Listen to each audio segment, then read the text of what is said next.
ជាដំបូងសូមជម្រាបសួរទៅកាន់ពុកម៉ែបងប្អូនទាំងអស់ដែលនិយមនឹងការទស្សនាតម្រុយឆ្នោតអាវង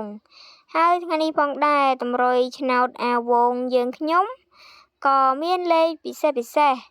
រៀងរាល់ថ្ងៃដើម្បីធ្វើការចែកជូនទៅកាន់ពុកម៉ែបងប្អូនប៉ុន្តែមុននឹងចូលទៅកាន់វីដេអូសូមកុំភ្លេចជួយចុច like ក៏ដូចជាជួយចុច Subscribe និងដាក់សញ្ញារូបកណ្ដឹងដើម្បីទទួលបាននូវវីដេអូតម្រុយឆ្នោតអាវងសុំលេខឆ្នោតចាត់កតអាវងសុំលេខឆ្នោត205អាវងសុំលេខឆ្នោ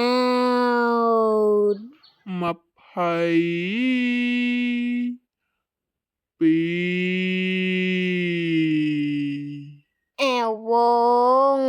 សុំលេខឆ្នោតអាចចាំសួរម្ដងទៀត